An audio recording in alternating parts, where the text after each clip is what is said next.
శ్రీశ్రవణం ఛానల్‌కి చిన్నారులందరికీ, శ్రోతలందరికీ కూడాను మరొకసారి స్వాగతం.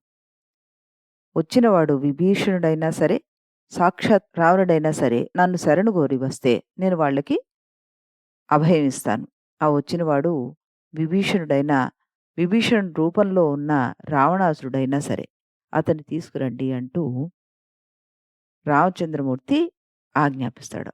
అప్పుడు విభీషణుడిని తీసుకుని వాళ్ళొస్తే, ఆ విభీషణుడు రాముడి పాదపద్మాలకు నమస్కరించి अनुजो रावणस्याहं तेन चास्म्यवमानितः भवन्तं सर्वा भूतानां शरण्यं शरणं गतः। ఏమిటది? నేను రావణ్ణి తమ్ముణ్ణి. అతడు నన్ను అవమానించాడు. అన్ని ప్రాణాలకు రక్షకుడివి నువ్వే కాబట్టి నేను నిన్ను శరణు పొందుతున్నాను. నేను లంకను, మిత్రుల్ని, ధనాన్ని అన్నిటినీ పరిత్యజించి వచ్చేసాను. అన్నిటిని వదిలిపెట్టి వచ్చేసాను. నా రాజ్యము, జీవితము, సుఖాలు అన్నీ గూడా ఇప్పుడు నీ మీదే ఆధారపడి ఉన్నాయి. అంటూ శరణాగతి పొందాట. ఆ తర్వాత రాముడు విభీషణుడిని రాక్షసుల బలాబలాల గురించి చెప్పమని అడిగినప్పుడు విభీషణుడు రాముడితోటి రామ బ్రహ్మవరాలివ్వడం చేత రావణుణ్ణి గంధర్వులు, ఉరగలు, యక్షులు మరి ఏ ప్రాణులు గాని చంపలేవు. రావణుని సోదరుడు అంటే నాకంటే పెద్దవాడైన కుంభకర్ణుడు యుద్ధంలో దేవేంద్రుణ్ణి ఎదిరించగలిగినంత బలం కలవాడు. ఇక సేనాపతి అయిన ప్రహస్తుడు కైలాస పర్వతం మీద జరిగిన యుద్ధంలో మణిభద్రుణ్ణి ఓడించినంతటి వాడు. రావణుడి కుమారుడు ఇంద్రజిత్తు అగ్నిని హోమాల చేత తృప్తి పొందించి అంతర్ధానం చెంది గొప్ప సేనా వ్యూహాలు గల యుద్ధాల్లో శత్రువులను సంహరిస్తూ ఉంటాడు. మహోదార, మహాపార్శ్వులు, అంకపర్ణుడు అన్న ముగ్గురు సేనా నాయకులు వాళ్ళు. వాళ్ళే కాక లంకాపురంలో 10,000 కోట్ల మంది రాక్షసులు ఉన్నారు అని చెప్పాట. అప్పుడు రాముడు విభీషణుడితోటి अहं हत्वा दशग्रीवं सप्रहस्तं सबान्धवं राजानं त्वां करिष्यामि सत्यमेतद्ब्रवीमि ते। విభీషణ, నేను రావణుణ్ణి సబాంధవంగా వధించి లంకా రాజ్యానికి నిన్ను రాజుని చేస్తాను. ఈ మాట సత్యం అని పలికి లక్ష్మణ సముద్ర జలాన్ని తీసుకొచ్చి విభీషణ్ణి రాక్షసరాజుగా అభిషేకం చేసి అంతటా లక్ష్మణుడు విభీషణుడికి వానర ప్రముఖుల సమక్షంలో అభిషేకం చేసేశాడు. అందరూ ఆనందమయులై శ్రీరాముణ్ణి ప్రశంసించారు. ఆ తర్వాత హనుమ సుగ్రీవులు విభీషణుణ్ణి సముద్రాన్ని ఎలా దాటాలి అని అడిగినప్పుడు వారి మాటలు విని సముద్రం రాఘవో రాజా శరణం గంతుమర్హతి. రాజైన రాముడు సముద్రాన్ని శరణు పొందుట మంచిది. బంధువైన సాగరుడు రాముడి కార్యాన్ని చేయగలడు అంటూ హితవు పలికాడు. విభీషణుని సలహా ప్రకారము రాముడు సాగరాన్ని ఉపాసించదలిచి సముద్ర తీరం నందు దర్భలు పరుచుకొని వాటిపైన వేదిలో అగ్నివలె ఉపాసించాడు. రావణుడి ఆజ్ఞ మేరగా వానర సైన్యం ఎంతో తెలుసుకోదలిచి సుఖసారణులు అనేవాళ్ళు వానర సైన్యంలో ప్రవేశించారు. విభీషణుడు రూపాంతరంలో ఉన్న సుకుడు, శారణుల్ని ఇద్దరిని చూసి పట్టుకొని తీసుకువెళ్ళి రామ వీళ్ళిద్దరూ రావణుని మంత్రులైన సుఖసారణులు లంక నుండి గూఢచారులుగా మన దగ్గరికి వచ్చారు అని చెప్పి వారిని సంహరింపవలదు అని వారిని పంపేయి అని చెప్పాట. విభీషణుని మంత్రులైన అనలుడు, పనసుడు, సంపాతి, ప్రమతులు వారు పక్షి రూపాలు ధరించి శత్రు సైన్యంలో ప్రవేశించి శత్రువులు చేసుకున్న ఏర్పాట్లను తెలియజేస్తూ రాముడితోటి రామ ప్రహస్తుడు తూర్పు ద్వారం వద్ద, మహాపార్శ్వ మహోదరుడు దక్షిణ ద్వారం వద్ద, ఇంద్రజితు పశ్చిమ ద్వారం వద్ద, రావణుడు ఆయుధాలు ధరించి వేల కొద్దీ రాక్షసులతో కూడి స్వయంగా ఉత్తర ద్వారం దగ్గర ఉన్నాడు అంటూ లంకలోని వార్తలన్నీ తెలియజేశారన్నమాట. ఇంద్రజిత్తు రామలక్ష్మణులతోటి మాయ యుద్ధం చేసి నాగపాశాలతోటి వాడిద్దరిని బంధించాడనమాట. వాళ్ళు మూర్ఛిల్లగానే లంకకెళ్ళిపోయాడు. రామలక్ష్మణులు ఇద్దరిని చూసి సుగ్రీవుడు దుఃఖపడ్డాట. అప్పుడు విభీషణుడు సుగ్రీవుని ఓదార్చి రాముడు ఎప్పటికీ మరణించడు, ముఖకాంతి ఇంకా వీడలేదు అంటే ధైర్యం చెప్పి వానర సైన్యాన్ని ఉత్సాహపరిచి మళ్ళీ మామూలు చేస్తుండగా గరుత్మంతుడు అక్కడికి వచ్చి నాగపాశాన్ని విడిపించాడు. గరుత్మంతుడు రామలక్ష్మణులు స్పృశించగానే గాయాలన్నీ మాయమైపోయాయి. రావణాసురుడి ఆజ్ఞగా యుద్ధరంగానికి వచ్చిన అతికాయుడనే రాక్షసుడిని చూసిన రాముడు ఆశ్చర్యచకితుడై విభీషణుడితోటి విభీషణ, గొప్ప తేజస్సుతోటి ప్రకాశిస్తున్న ఈ రాక్షసుడు ఎవరయ్యా అని అడిగట. అప్పుడు విభీషణుడు ఏమని చెప్పాడు, రామచంద్ర, నాడు రావణుడికి ధ్యానమాలి వల్ల కలిగినవాడు వీడు. వేదవిధుడు. ధనుర్వేదంలో రావణుడంతటి వాడు వీడు. ఖడ్గచాలనంలో నిపుణుడు. రాజనీతి కోవిదుడనుకో. ఇతని బాహుబలం లంకకు పెట్టని కోట.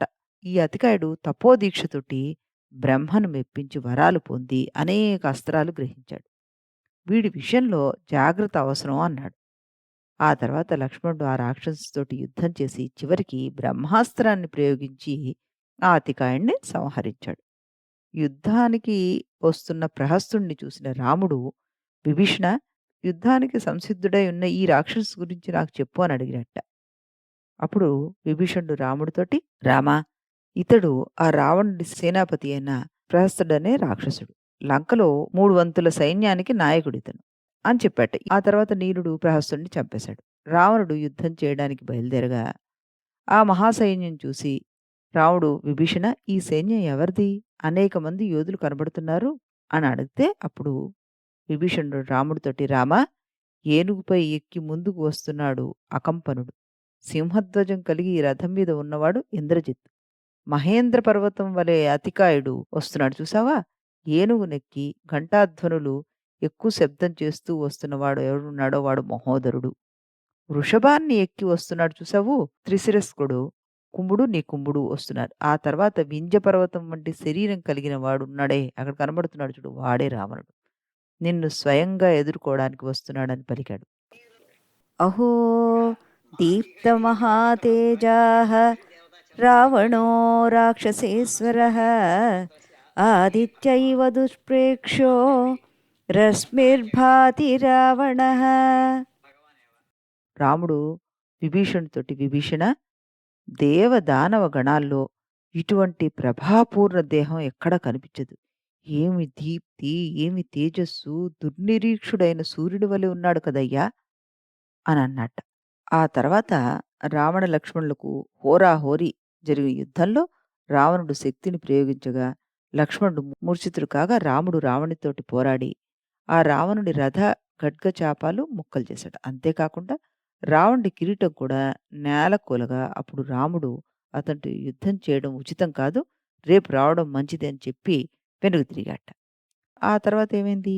రావణుని సోదరుడైన కుంభకర్ణుడు యుద్ధం చేయాలని యుద్ధరంగానికి వచ్చి శరీర పరిమాణాన్ని పెంచేస్తూ ఉంటే రాముడు ఆ రాక్షసుడిని చూసి ఆశ్చర్యచకితుడై విభీషణుతోటి, విభీషణ, ఇంత పెద్ద దేహం గల ఈ రాక్షసుడు ఎవడయ్యా అని అడుగుతుంటే విభీషణుడు రాముడితోటి, రామా, ఇతడు విశ్రవసుని కుమారుడైన ప్రతాపవంతుడైన కుంభకర్ణుడు.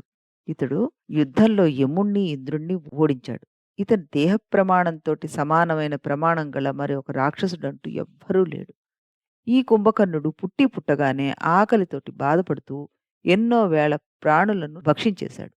అప్పుడు ప్రజలు భయపీడితులై ఇంద్రుణ్ణి శరణుజొచ్చి అతనికి ఆ విషయాన్ని తెలిపారు. దేవేంద్రుడు కూడాను కుంభకర్ణుణ్ణి జయించలేక భయపీడితుడై సంతాపం చెందాడు.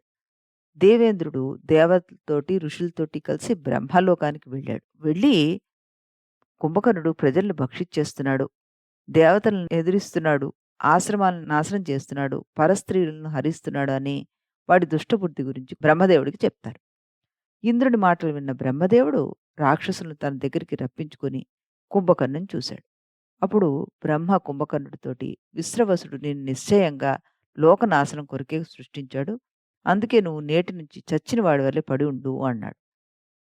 రావణుడు బ్రహ్మతోటి, ఓ పితామహ, నీ మునిమనుడు అయిన వీడిని ఇలా శాపించడం న్యాయం కాదు కదా, అతడికి నిద్రించుటకు మేలుకొనడానికి కాలం ఒకటి నిర్ణయించి చెప్పు అని శాపాన్ని కొంచెం సడలించు అన్నట్టుగా మాట్లాడాడనమాట. అప్పుడు బ్రహ్మ, శయితాహ్యేష్య షణ్మాసేనాకహం జాగరిష్యతి, 6 మాసాలు నిద్రించగలడు, ఒక్క రోజును మేల్కొనగలడు అంటూ చెప్పాడు. రామ, ఇప్పుడు కష్టాల్లో చిక్కుకుని ఉన్నాడు కాబట్టి నీ పరాక్రమానికి భయపడిన రాక్షసరాజు ఈ కుంభకర్ణుని నిద్ర లేపినట్టుగా అనిపిస్తోంది నాకు. రామలక్ష్మణులు, సుగ్రీవుడు, హనుమ, వానరులందరూ యుద్ధంలో కుంభకర్ణుడితోటి పోరాడారు. చివరిగా యుద్ధరంగంలో రాముడు కుంభకర్ణుణ్ణి సంహరించాడనమాట. మరి రేపు ఇంకా ఏం జరుగుతుంది? ఏ రకంగా యుద్ధంలో రాముడికి సహాయం చేస్తున్నాడు ఈ విభీషణుడు అన్నది మనం తెలుసుకుందాం. అంతవరకు సెలవు.